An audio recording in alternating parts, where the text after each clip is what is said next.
We got unfinished business. Now that you reminded me, we got unfinished business. So now I'll be your friend later. But 2021, I'm knocking you out this time. I'm serious. This time I'm knocking you out cold.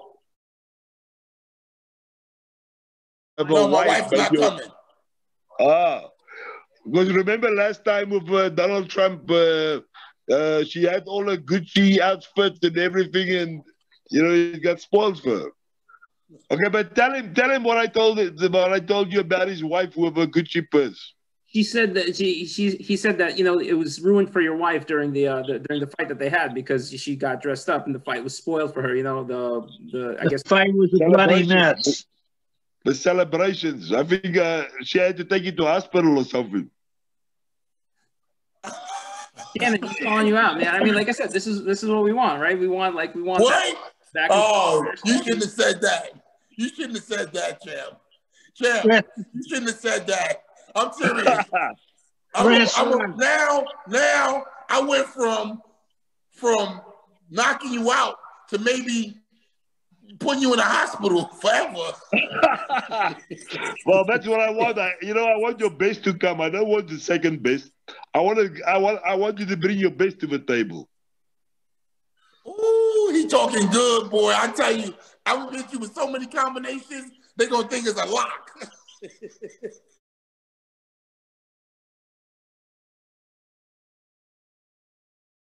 Guys, now one of the reasons I wanted to get both of you on August 7th, 1999, you guys fought each other in Atlantic City. I was actually reading about your takes on the fight, and I wanted to give each of you a chance to just sort of mention what happened. Now, Francois, you called it like something out of a Rocky movie, So what do you remember about that fight, Francois? Well, it was like a Rocky movie. I mean, Shannon can actually attest to that. I mean, I had white pants on for that fight. I mean, after the fight, it was like red. There was no white left. Yeah, tough fight. I tell people all the time, they say, who's one of the hardest punchers? I say Francois Botha. Now, let me explain something to you guys. It was about 3 or 4 years ago. I was in the gym with Evander Holyfield, and he was talking to somebody, and then they said, who would you say was your hardest puncher? And he said, I got to tell you, that Francois Botha. And I looked at him because I said, when he finished talking, I said, Champ, what did you say? He said, yeah, that Francois Botha. I said, Champ, I tell people all the time, nobody never hit me so hard in my life. Every time he hit me, I could hear the bones breaking in my body. Hey, that's kind words, Shannon. I'm serious, man. I remember exactly what happened. I went to throw. I threw a right hand. I jabbed. Pardon me. I jabbed in like the 4th or 5th round, and Francois came with his like right hand to the body, but he looped it. And as the second I jabbed, he threw the right hand, and I heard my ribs break. I heard my rib crack. I could feel it. I knew it was broken. When I came to the corner, I said, damn, he fucking broke my ribs. Damn. Yeah, but you're a warrior too. If you had broken ribs and you keep going like that, you're a big warrior, my brother. Man, I had to, but it was just an honor to share the ring with you, man. I tell my kids, man, it was a hell of an experience with you, and I got everything I deserved because I really thought that it was going to be an easy fight. I said, oh, nah, he had just came off, the fight with Mike Tyson. I said, oh, I'll get him out of there in like 1 or 2 rounds. And what really, really threw me off was we both trained in Big Bear at the time. And I would see him fishing. I would see him hanging out fishing by the lake. And I was like, oh, I'm going to knock him out. He was just relaxing, chilling out. I would be running. He would be fishing. I'm like, oh, man. And he really showed me, but honor, man. That's something I take. Look, it was a draw. They could have gave it to him. I wouldn't have cared because it was a war. It was a war, man. I remember he hit me with a right hand, split my left ear open. It was cauliflower. Man, you a tough man. I will respect you to the utmost, brother. Me too, the same. Likewise, brother. You know, all respect to you too. We had a great time, remember? I mean, that Taj Mahal, I mean, Donald Trump was still our promoter back then. That's right. Yeah, he promoted that fight. And Correct. don't forget, Shannon, one thing that Francois used to say at a press conference, always got a good laugh, was he said, people talk about race, black, white, this. I'm standing here right before you. I'm a true African American because I'm born in South Africa. Now I live in Newport Beach. Yeah. I told the That's guy, right. I said, I'm a true African American. I'm from Africa. I live in. That's why my song, "The White Buffalo," it's talking all about my life. Stolen from Africa, brought to America. Fighting on arrival is fighting for survival. Wow. That's a White Buffalo. Now, one question I had. So, well, Francois, with regard to the fight, I mean, with the result, you weren't necessarily upset. I mean, were you upset that it was a draw? Because it seemed like you did do more damage, but that. You know what? I think because of a draw, it actually created even more media, more attention, and that's always good for boxing. Okay. The only thing that didn't come out of it was the rematch. I mean, you know what? Like I told you a little while ago, but Buffalo never had a rematch. So that's why now, like Shannon, that's why when you told me Shannon, I said, yeah, please bring him on because I got something for us. You know, so now rematches, although it's exhibitions, but it's still, you know, you're still fighting. I mean, I've knocked on, Shannon knows, I've knocked on more guys in sparring, you know, in the gyms than in the real fights. That's right. That's the White Buffalo, y'all. I shared the ring with him. He's a tough man. There you go. Tough man. I mean, the exhibition, I mean, Shannon, you know, the punch you don't see is the punch that knock you out. Listen, champ. I'll tell you like this right now. They say the Buffalo never got a rematch. I'm willing to give you a rematch in the exhibition in South Africa, 2021. Let's make it happen.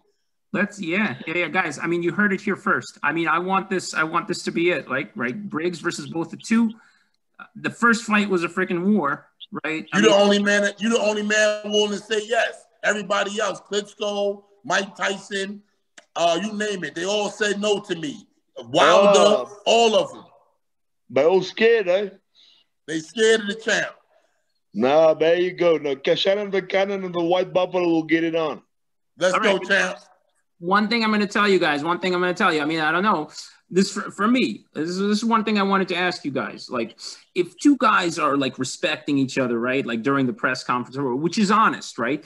Does it sell as much as when there's some sort of animosity, right? You know, like, you know what I mean? That's a question I wanted to ask you guys. You know, I don't think so, but you know, it's funny with me when it's fight time. Like now, you see, I just cracked my neck because Botha invited me to his country, and I think it could be a great entertainment thing, and I'm an entertainer. So when it's fight time, it's war mode. After his war mode is over, I love him like a brother. But when it's fight time, 100%. Yeah, it's business. But at the same time, some people got to psych themselves up and get pumped up to go to war. You just can't walk. Some people just can't walk out the door and they use the bullets flying at their head. Me, I like to go into war. I like to do the war dance. I like to get ready. So if we can make this happen in 2021 in South Africa, I'll be on and willing, and I'll be turning up on them. I'm gonna troll them just like I did Klitschko. I'm gonna say this. It's fight time, brother. It's fight time. Let's go, champ. Let's go, champ. Well, Francois, bullets and gunsmoke. Bullets and gunsmoke, but crocodile.